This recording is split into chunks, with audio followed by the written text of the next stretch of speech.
May biruan, may konting asar. Akala ko laro lang lahat. Di ko alam may tinatago palang dasal. Tuwing bakasyon ka lang umuwi sa lugar kung saan ako lumaki. Minsan magkasabay, madalas hindi. Parang tadhana, laging isang hakbang ang layo sa'kin. Lumayo ko para mangarap, may nilang naging mundo ko.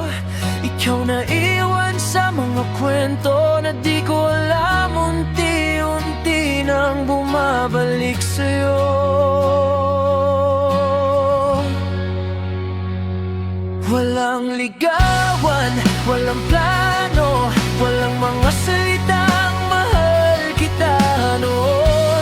Bigla na lang nagtagpo ang oras at pareho na pala tayong handa sa tamang panahon, sa tamang pagkakataon.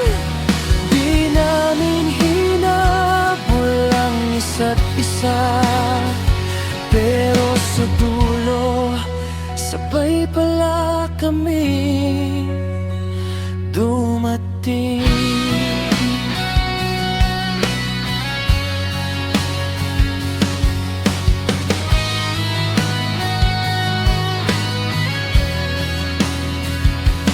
May kapatid akong laging nauna. Siya ang kakwentuhan mo noon.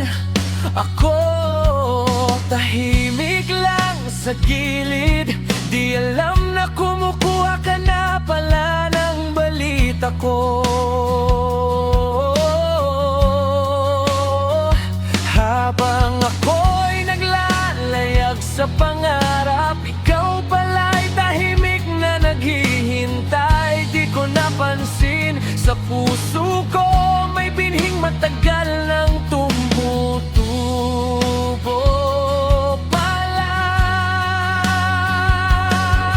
Hanggang dumating ang araw na tapos na ang aking paglalakbay. At sa unang pagkakataon, magkasama na tayo sa isang direksyon. Walang ligawan, walang eksena, walang drama sa pelikula. Nagkagulatan na lang tayo na ito na pala ang simula. Sa tamang panahon, sa tamang pagkakataon, ang pag-ibig natin minadali. Mas tumibay, mas naging totoo. Kung titigil man ang mundo sandali, dito ko gustong maabutan.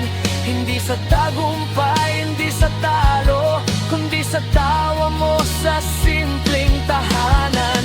Ngayon apat ng bunga ng kwento, apat na dahilan ng aming dasal. At sa bawat araw na lumilipas, mas nauunawaan ko kung bakit kinailangan ang lahat ng hintay.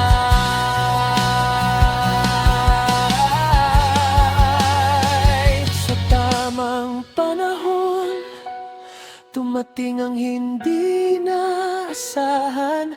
Hindi perpekto, hindi maimay, pero sapat para sa habang buhay. At kung tatanungin man ako kung ulitin ko ba ang lahat ng ito, oo, kahit pa ulit-ulit, basta sa huli